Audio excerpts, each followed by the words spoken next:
Hey folks, welcome to Mark Alford's Capital Recap. I'm Congressman Mark Alford coming to you with the latest from our nation's capital, the swamp in Washington, D.C. We are in our office here once again in Cannon 328.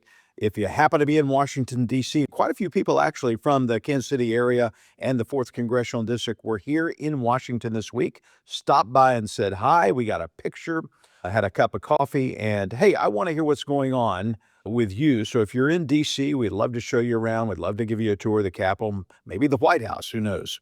All right, let's jump into what's happening this week on Capitol Hill. This was the big week on the Hill, and you all know why. We've been talking about it for months now.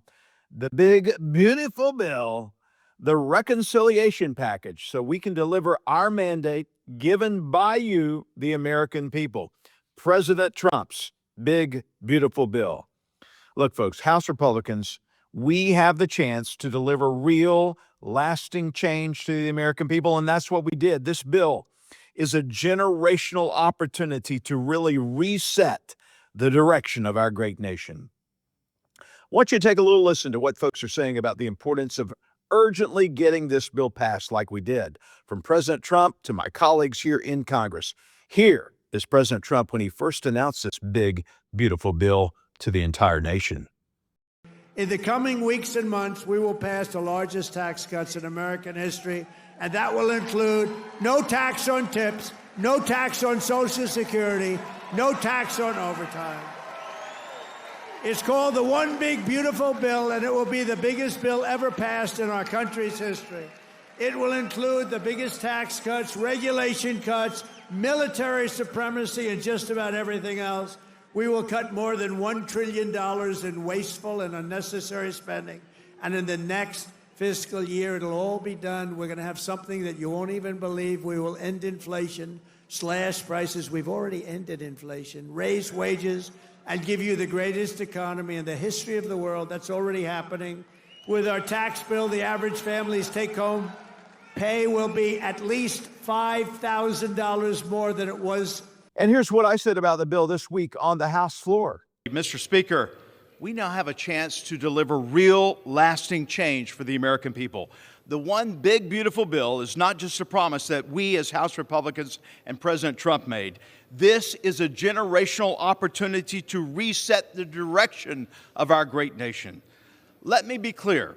My colleagues on the other side of the aisle don't like this bill because it puts hard-working Americans first. Not the bureaucrats, not special interests, and not those who break our laws. Our friends on the left like to shout, "The sky is falling, the sky is falling." Enough with the Chicken Little mentality in this body. This bill stops the largest tax increase in U.S. history. This bill will increase take-home pay by more than $13,000 and grow wages by more than $11,000. It protects Medicaid for our citizens by removing more than 1 million illegal aliens from taxpayer-funded benefits. And yes, Mr. Speaker, this draws the clear line. No taxpayer dollars for sex change surgeries for anyone. I urge a yes vote on this big, beautiful bill. We actually heard from President Trump just this week at our House Republican conference meeting. I was on the front row of this meeting.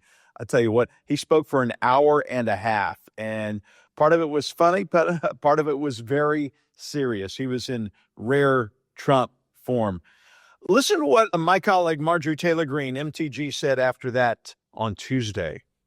The president's message was strong. It was, we need to support and pass this big, beautiful bill.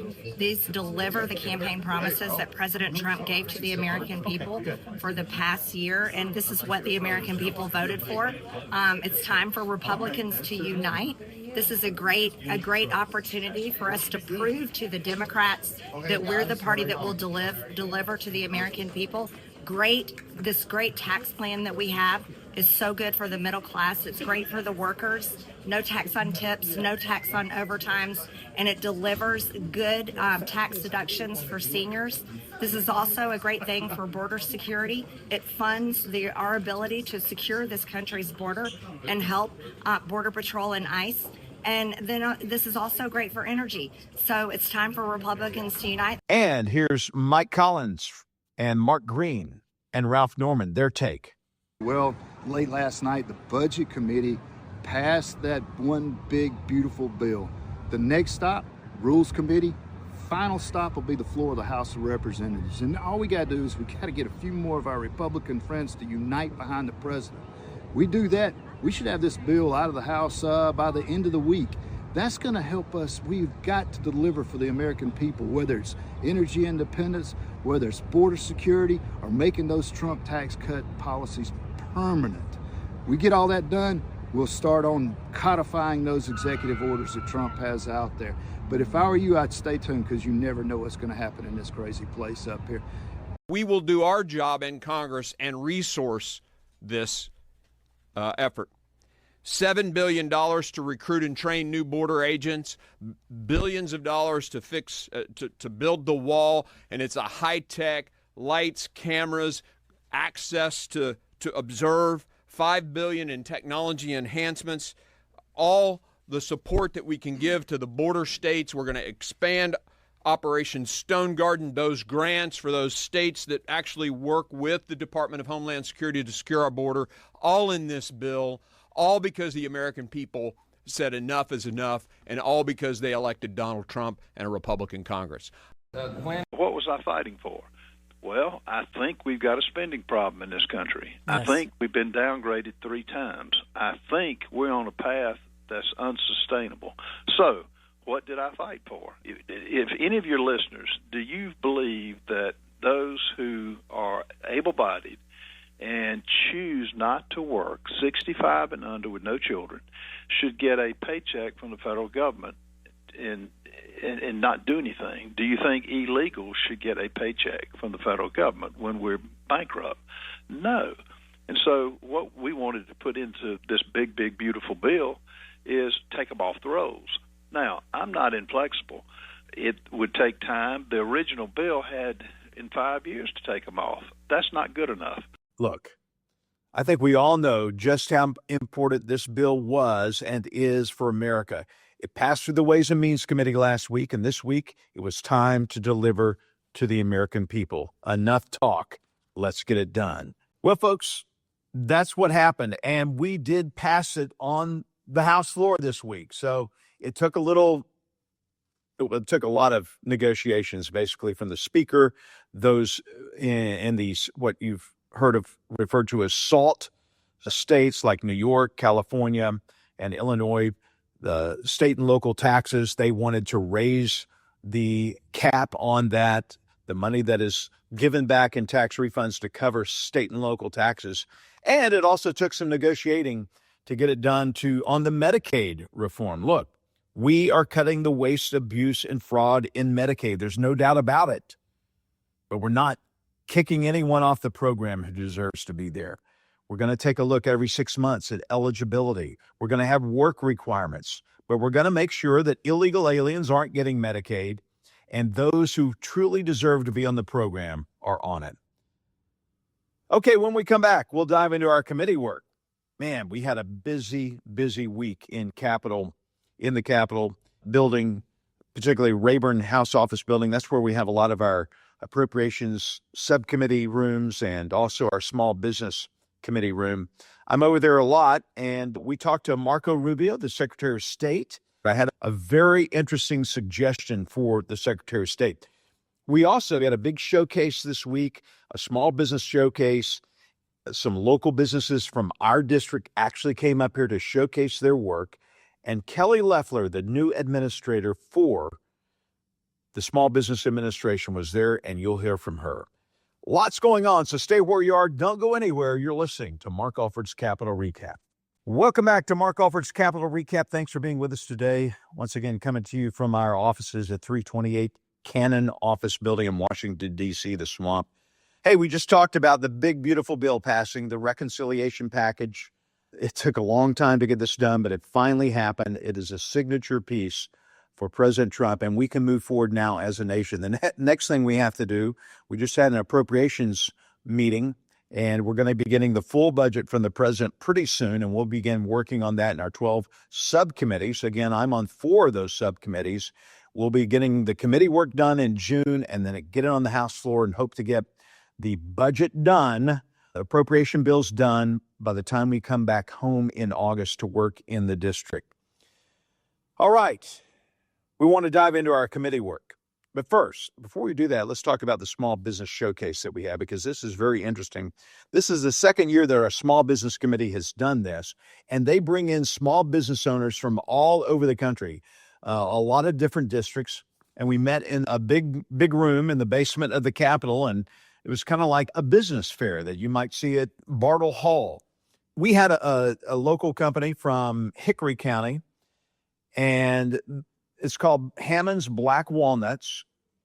And if you love ice cream with black walnuts in it, chances are it came from their factory. Black walnuts are kind of almost unique, not totally unique, but most of them grow in the state of Missouri. And so Brian Hammonds was here showcasing his wares. And Administrator of the SBA, Kelly Loeffler, stopped by. Chairwoman Lisa McLean and Roger Williams, our chair of Small Business Committee, were all together, I was there as well, talking about the importance of small businesses in America. Listen to this. We know how important small businesses are, what they mean generationally to families, to communities, to our economic and national security. And at the SBA, we've rolled out a Made in America manufacturing tour, and we know that we can return to Made in America. And that's exactly what we're putting our focus on. I'm so grateful to this committee for some of their work on the legislation to expand our loan sizes to small businesses. I can assure you we're hard at work.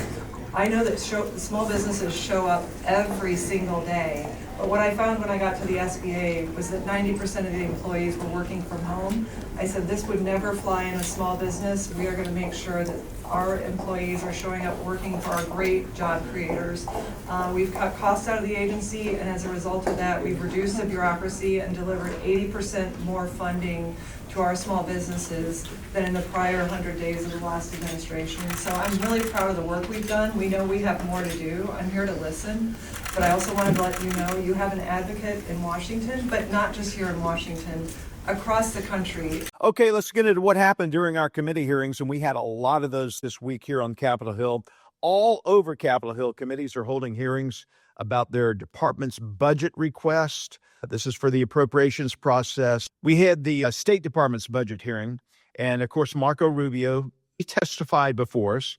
And this is really to make sure that the State Department is serving our nation's national security interests, not these crazy, woke DEI programs, these progressive agenda programs that happened under the Biden administration.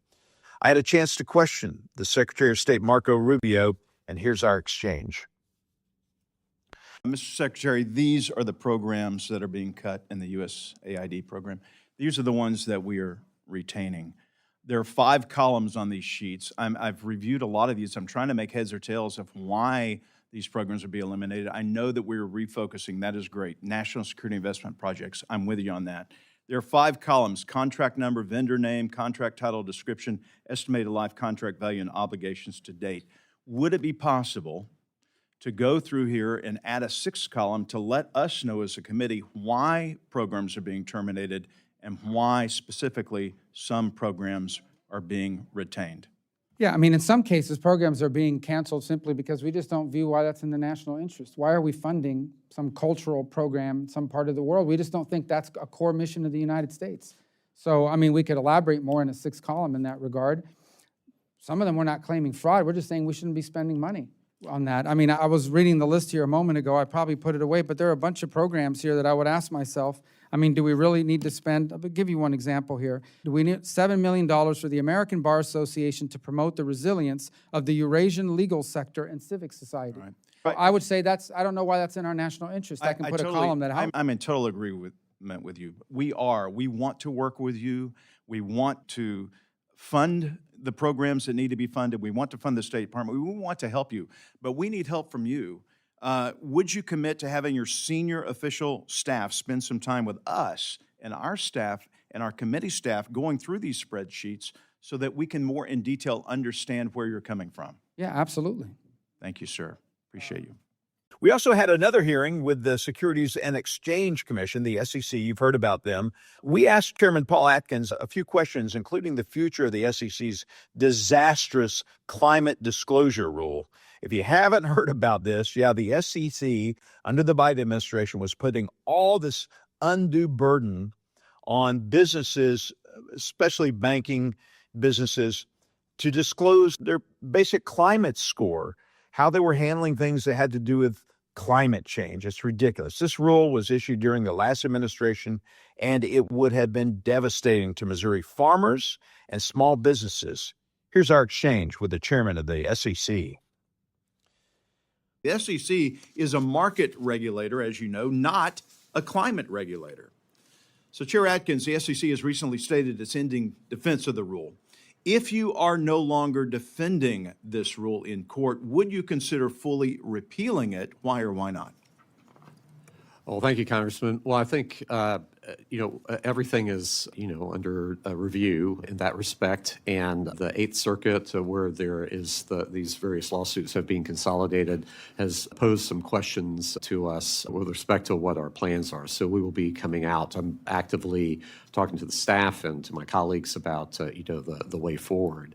And one thing I do want to hasten to add is that, the climate rule that was promulgated by the SEC last year is just one thing that affects American companies. You should just do not lose sight of the fact that in Europe, there is the Corporate Sustainability Due Diligence Directive and other aspects that will affect, it has extraterritorial effect that will affect American companies. And that's hotly under debate in Europe right now. And I'm concerned about that as well. So please keep that on your radar. But just yesterday, I think Friedrich Merz in Germany came out with some statements about the dangers of that CSDDD. We also had a good hearing with FCC Chair Brendan Carr. He had something very interesting to say about the future funding of PBS and NPR.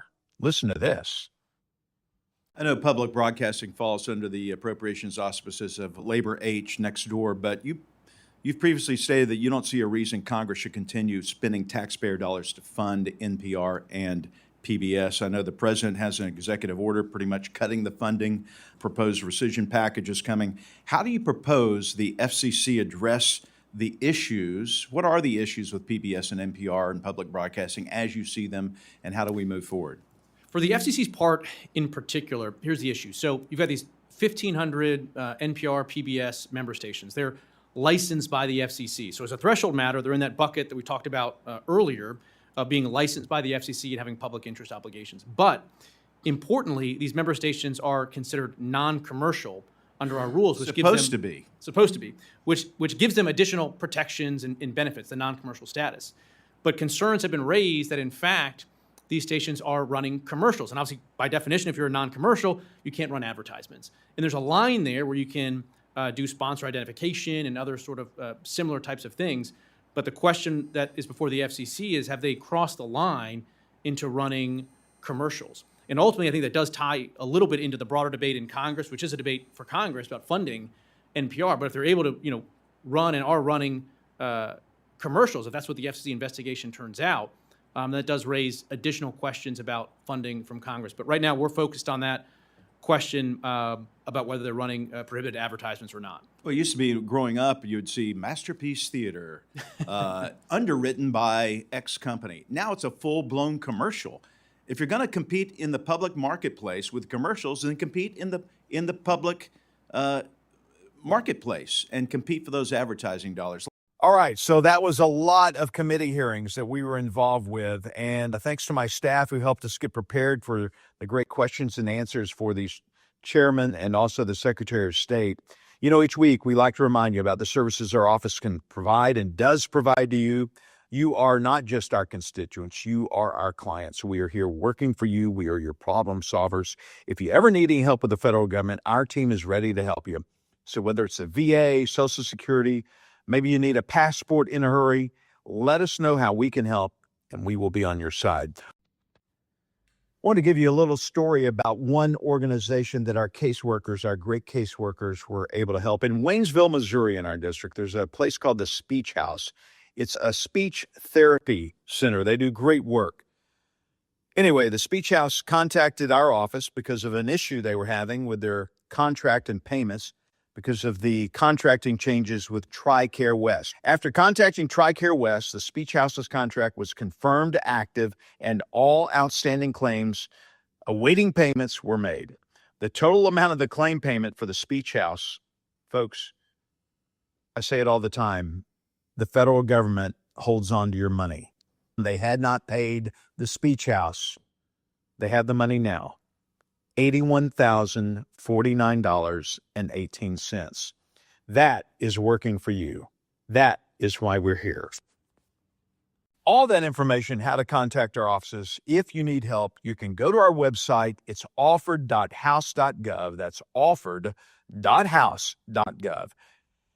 And thanks once again for listening to our Capitol Recap. I'm so appreciative to each and every one of you for allowing me to be here, to be your voice and vote in Washington. As you head out this weekend for Memorial Day, we want to take a moment to honor those who have died serving our great nation, who have given the ultimate sacrifice. We will never forget that sacrifice. Folks, we'll never stop working for you. Until next week, remember, I believe in America. I believe in you. And most importantly, I believe that our greatest days are still ahead. Good day, and God bless.